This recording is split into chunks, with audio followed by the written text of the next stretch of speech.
Hello everybody. Welcome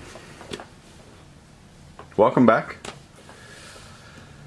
Today I'm going to start filming a series of tutorials about how I paint the busts or the large scale figures that I've been doing. A couple of people asked if I could show some things, so I just thought I'd try to film what I'm doing. This will really be a first for me. I know I've done some tutorials before, but just kind of trying to do it this way so that it's understandable and you can see what I'm doing, and everything is going to be a little different. So my current project is this Verlinden 200mm bust. It is the Teutonic Knight. This is actually sculpted after a actual historical person whose name escapes me at the moment. So they did get this face from someone who is actually a historical figure. I'll give you an idea of what Verlinden has painted it like, and then what I'm gonna go with. So this is what they've done, and I'm gonna give you an idea that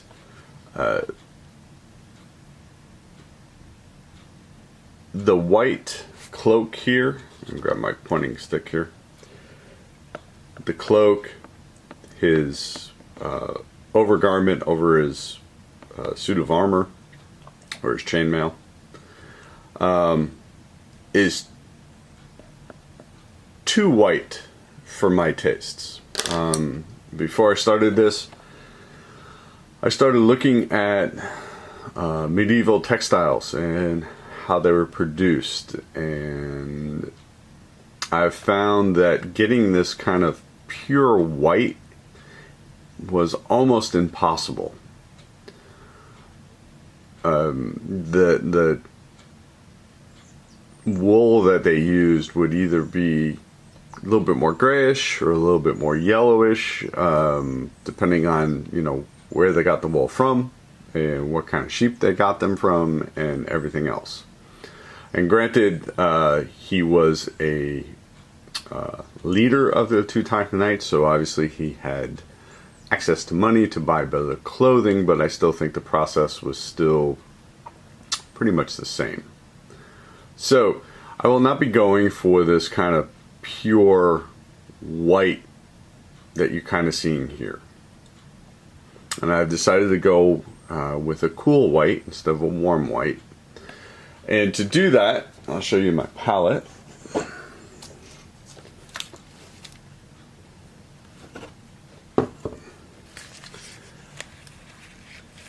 I am going with, let's back this out a little bit so you guys can see. So up here I have titanium white and Payne's gray, and with that I have several mixes, and this is all oil paints. I mixed them up last night, and starting with, this will be my darkest dark to my lightest light down here. Okay. And now I just try to show you the process that I use for this. Okay, so here goes. Zoom back in a little bit. There we go. Hey, like I said, this is kind of a work in progress for me, so bear with me. Now, I've already started to do this a little bit last night just so I could kind of test camera angles and things like that. I'm not using any medium for this, so I'm just painting directly onto the figure, and then I'll be blending it in a little bit and then going from there. As you can see, possibly get the lighting right, underneath his chin in here I've already done some. Up in here I've done some as well, so I'll just go through and just kind of show you what I do. So here goes.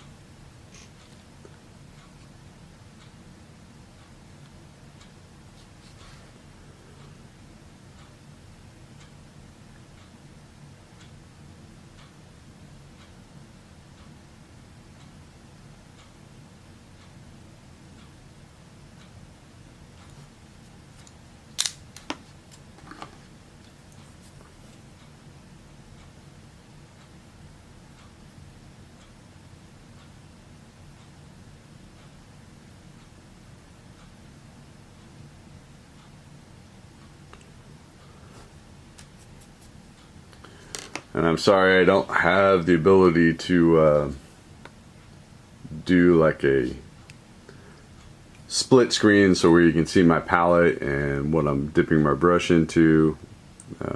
This is real low tech, folks. So just kind of show you what I'm doing here. And I will try to keep these videos kind of short. And I'll just kind of show you the process, and then I may off camera finish things up and then come back and show you the next step, so the videos won't be too long. Let's see, so I've already done this piece in here. I've done underneath this metal piece and underneath here. These were all done already. Okay. And also inside here, and like I said, I did this in last night. So let's just continue to work around and work in the creases.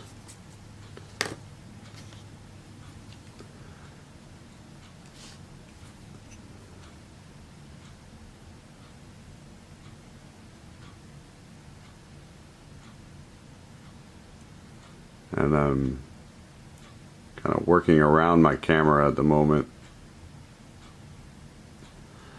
At some point I'll have to find a way to set this up so I can do an overhead. If anybody does any of that or has a better technique for camera angles and things like that, please let me know. I will appreciate the advice and the help. So also something to keep in mind when painting clothing like this, especially when, like, if your lighting is coming from directly above or the 12 o'clock position, right, the shadows are going to be up, not down on your folds, because that's where the light will not reach.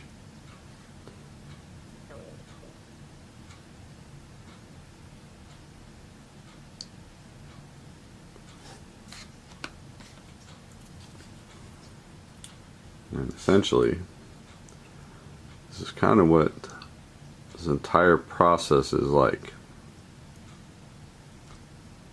Just going to take this all the way around. Trying to keep this in shot and figure out what I'm doing.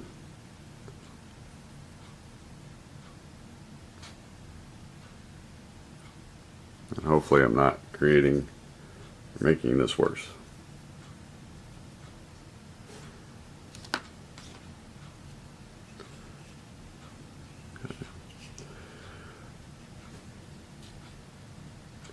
As you can see, I did some of the back here too last night. Okay. So again, I'm going to continue to go back around his neck up here with the cloak, just to fill in this dark area back here.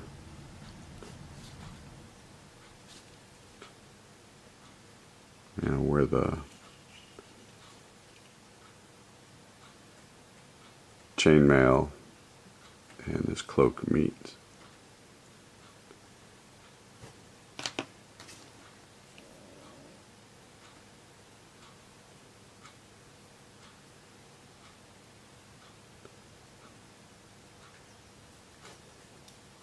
Oops, sorry.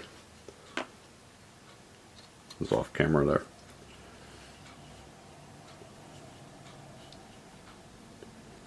Alright, continue.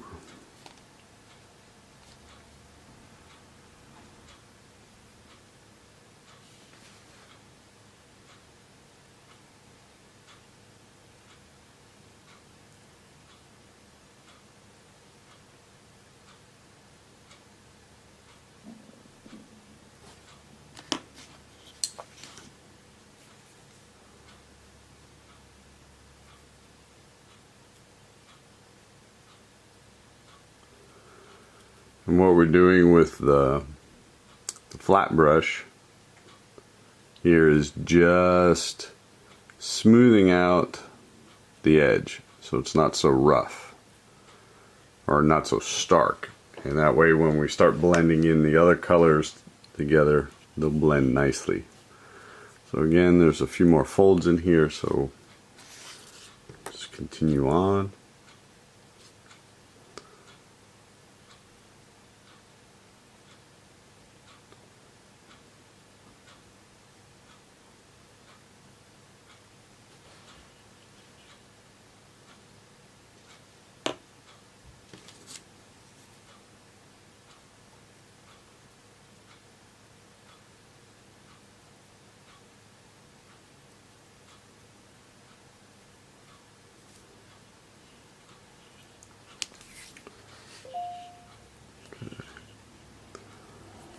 So we'll do this one in here.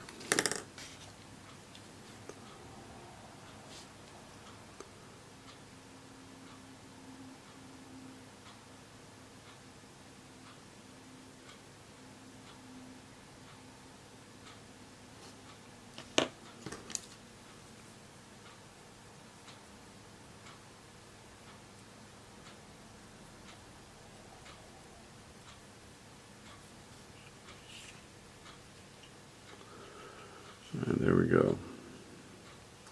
Now we'll go for this nice long one in here. I can get some more light on this a little bit. Okay.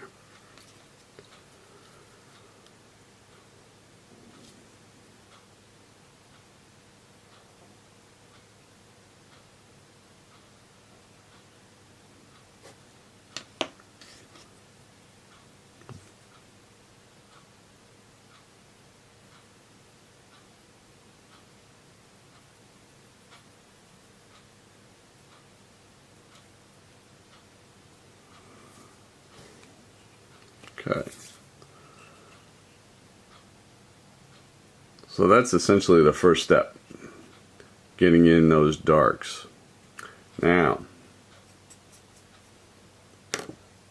we're almost at 15 minutes with this one. So what I'm going to do now, just to show you, clean my brush off a little bit here. Again, there's no thinner or medium on this paint. Okay. Now I'm going to take some of the next shadow color, and what I'm going to do is just add it down in here.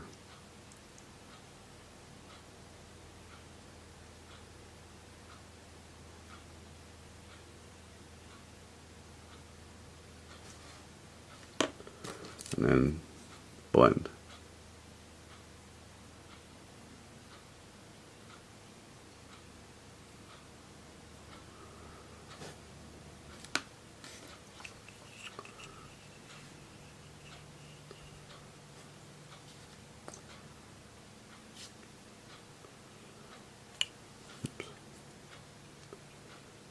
And the same thing.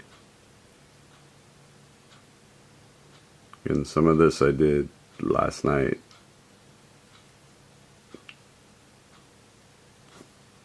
So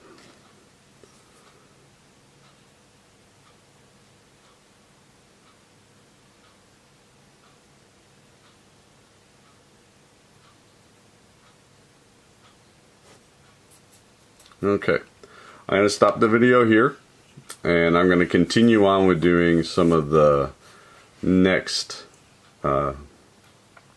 shadow colors, and then I'll continue to build up, and I'll come back. I'll show you what I've got. Bye for now.